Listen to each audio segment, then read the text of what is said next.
Côte d'Ivoire, en tout cas, on a réussi à mettre sur le marché des jeunes compétents et qui n'ont pas grand-chose à envier aux cadres venus de l'extérieur.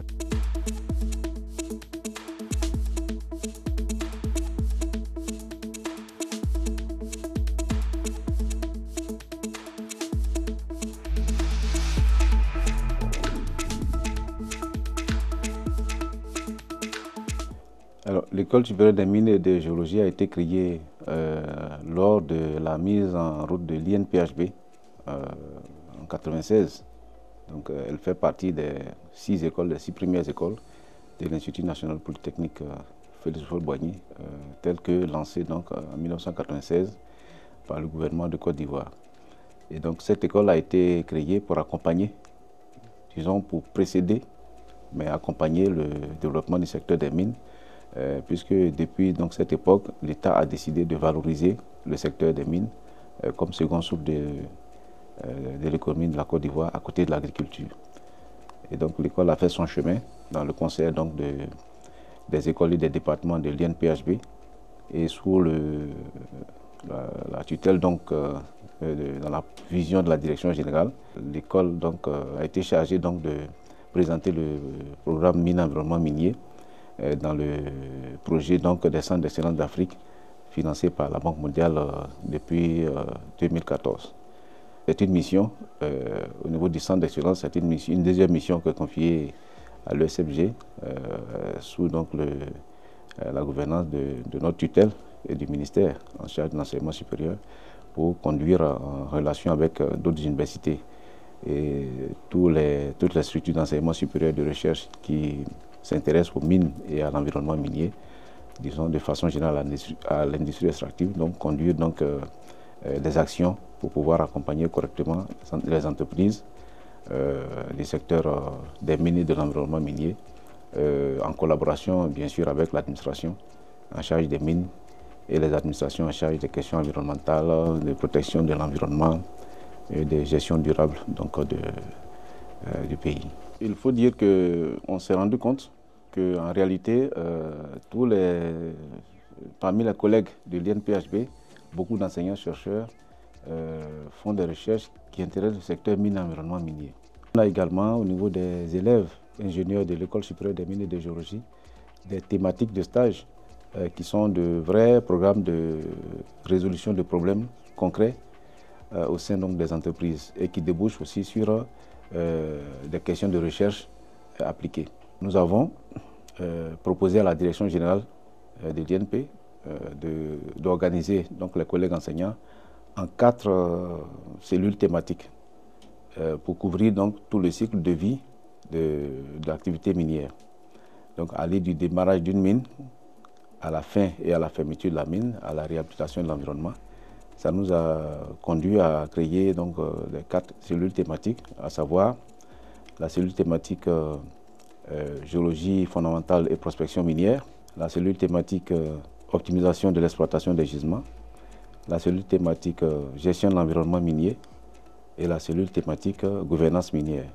Donc chaque cellule thématique est dirigée par, disons, est animée par un collègue enseignant de haut rang et puis donc il va coopter les enseignants-chercheurs et tous ceux qui font des publications, qui font des recherches dans son secteur. Également les doctorants de l'école doctorale donc, avec qui nous collaborons, qui font des travaux dans la thématique mine et environnement minier, sont encadrés voilà, dans ces cellules thématiques pour renforcer un peu le travail que font les UMRI, les unités mixtes de recherche et d'innovation, qui sont les lieux où se rencontrent les enseignants donc, pour mettre en œuvre la politique de recherche et d'innovation de l'INPHB. Donc au niveau du centre d'excellence, ces 4 cellules thématiques-là prennent chacun à ce qui la concerne, donc prennent des enseignants, rassemblent des enseignants qui vont travailler en interne et travailler aussi en collaboration avec les universités au plan national et au plan international, participer à des activités donc, dans leurs différents secteurs. Disons, les statuts de l'INP permettent, en tout cas, conduisent les différentes structures de formation et de recherche de l'INPHB à collaborer avec le monde professionnel. Donc, depuis le conseil de gestion de l'INP, en passant par le conseil de l'Institut, et les différents conseils d'école, les personnalités extérieures issues du monde professionnel sont associées à la vie des différentes écoles. Donc cette vision très éclairée et cette structuration mise en place par la hiérarchie ministérielle et par l'institution elle-même permet d'être toujours en contact avec les entreprises pour ne serait-ce que participer aux instances de gestion, de régulation de l'INPHB. En ce qui concerne l'institut, j'ai cité le conseil d'institut, le conseil de gestion. En ce qui concerne les écoles, il y a donc le conseil d'école et les jurys d'école qui appellent donc le monde professionnel à regarder nos programmes, évaluer nos étudiants, évaluer aussi nos stages et puis donc apporter donc les recommandations qu'il faut en vue de permettre donc de rester en veille technologique, de raviver nos différents programmes et de réviser nos différents programmes. Au niveau du centre d'excellence mine environnement minier, on a donc la prise en compte des offres de formation initiale des différentes écoles impliquées dans le CEAMEM. On a également l'implication des entreprises du fait que le CEAMEM soit chapeauté par une entreprise, la SODEMI, Société pour le développement minier de Côte d'Ivoire, qui est le bras, l'outil de la Côte d'Ivoire, donc du gouvernement pour le développement du secteur minier. Donc le comité de pilotage du CEAMEM est présidé par le directeur général de la SODEMI et toutes les entreprises minières en activité sont invitées, sont membres du comité de pilotage. On se réunit une fois dans l'année ou 2 fois et on a également donc l'administration minière, la direction générale des mines et de la géologie, on a les eaux et forêts, on a le ministère de l'Environnement qui sont donc en tout cas toutes les parties prenantes du secteur mine environnement minier sont membres donc de ce conseil, de ce comité de pilotage.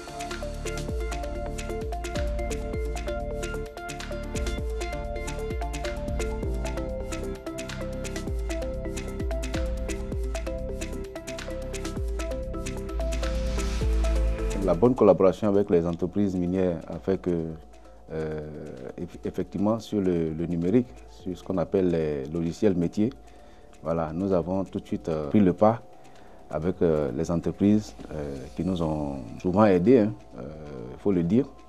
Je ne sais pas s'il faut citer des noms, mais beaucoup d'entreprises nous ont aidés, presque toutes les entreprises minières avec lesquelles on travaille.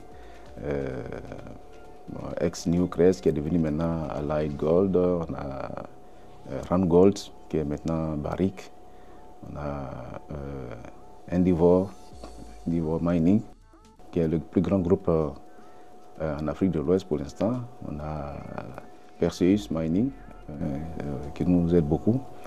J'ai dû oublier certaines mines, je ne peux pas les citer toutes, mais elles sont toutes en train de nous aider et donc nous recommander d'apprendre les logiciels aux étudiants.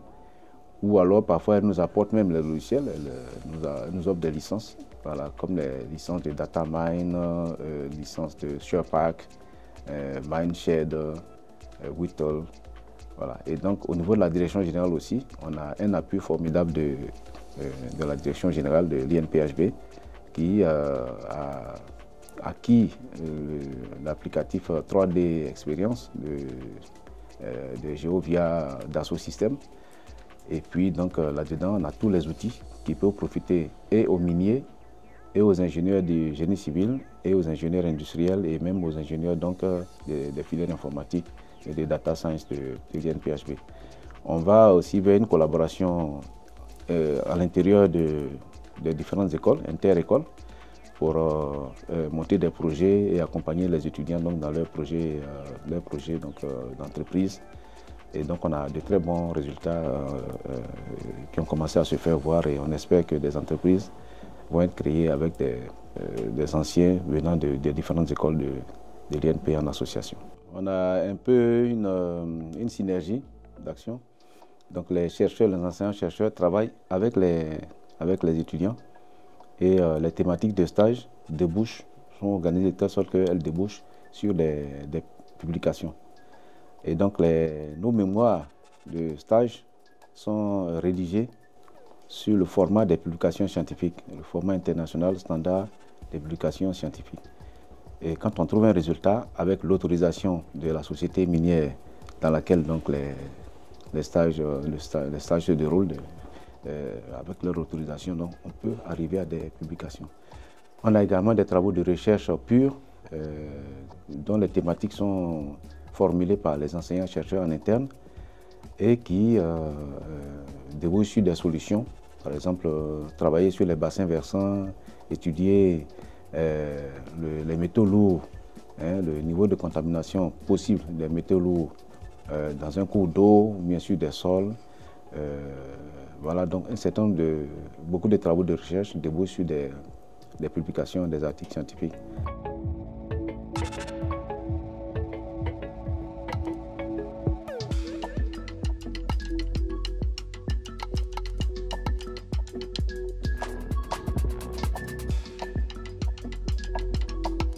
On a réussi, quand je dis on a réussi, c'est en Côte d'Ivoire en tout cas, on a réussi à mettre sur le marché des jeunes compétents et qui n'ont pas grand-chose à envier aux cadres venus de l'extérieur.